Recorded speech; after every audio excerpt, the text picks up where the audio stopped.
Dans la tourmente des guerres de religion, mettant à mal les provinces françaises au cours de la seconde moitié du XVIe siècle, Sancerre est en première ligne.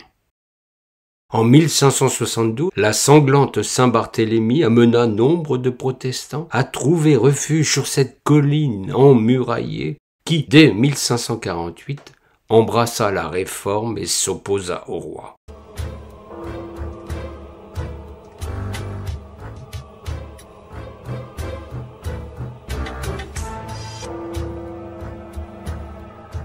Charles IX ordonna au gouverneur Claude de La Châtre, principal chef du parti catholique dans le Berry, de s'emparer de la ville.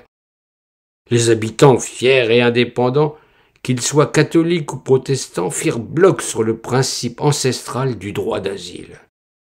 En 1573, La Châtre amassa ses troupes, canonna de 5000 boulets les murailles et ouvrit 3 brèches.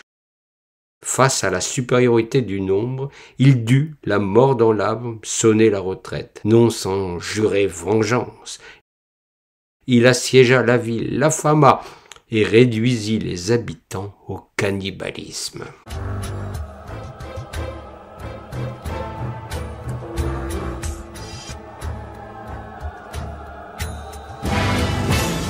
Pour la bibliothèque du Ligier Club de l'Orléanais, je vais vous livrer ici un petit extrait de l'ouvrage d'Abraham Malfuzon, 1573 Sancerre, L'enfer au nom de Dieu, aux éditions Regain de lecture.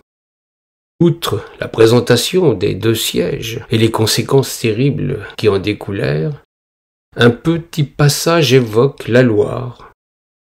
Nous allons nous y attarder.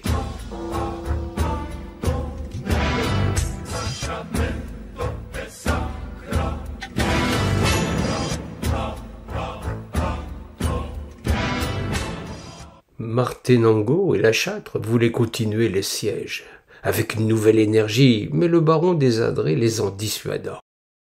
Il leur représenta qu'il était difficile d'escalader une place située sur une montagne aussi escarpée, qu'ils en avaient fait une funeste expérience par 2 assauts inutiles et dans lesquels avaient péri les plus braves soldats, que les troupes employées au siège n'étaient pas assez nombreuses pour en former le blocus. Cet avis prévalut, et le siège fut levé dans le courant de février 1569. Il avait duré 5 semaines, et plus de 500 hommes y avaient péri. Les Sancerrois, débarrassés de leurs ennemis, fiers de leur succès et de plus en plus confiants en leurs forces, ne restèrent pas oisifs dans leurs murailles. Ils en sortent, et conduits par le capitaine Lafleur, ils mettent à contribution les pays circonvoisins.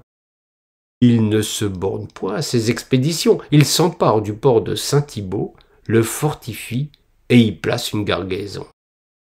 Maître de ce poste, il l'était du cours de la Loire. De là, il courait sus aux bateaux qui descendaient ou remontaient le fleuve, rançonnait les marchands et entravait le commerce. Ainsi, les guerres civiles avaient replongé la France dans l'état d'anarchie où elle était sous le régime féodal. Des partis catholiques ou protestants désolaient tour à tour le pays.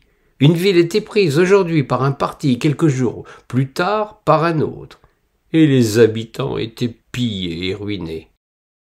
Le poste des Sancerrois établi à Saint-Thibaut et les déprédations que la garnison commettait sur la Loire étaient particulièrement préjudiciables aux habitants du Nivernais.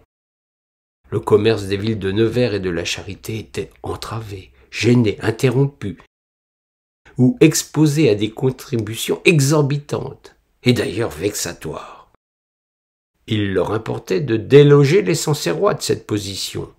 Pour y parvenir, ils eurent recours à un stratagème que facilita l'absence du capitaine Lafleur, alors à Paris, et qui réussit.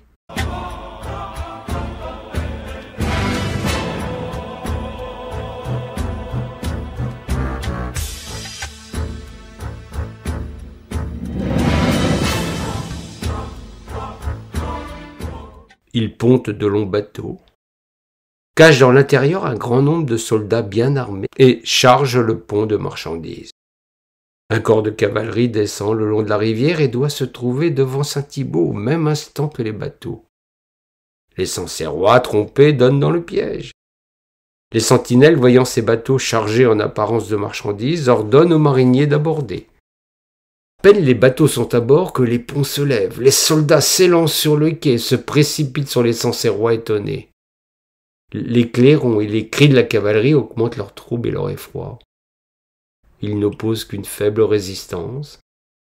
50 hommes restent sur la place et le reste fuit et regagne la ville en désordre. Les vainqueurs détruisent sur le champ les retranchements de Saint-Thibault et furent délivrés des vexations auxquelles ils étaient exposés.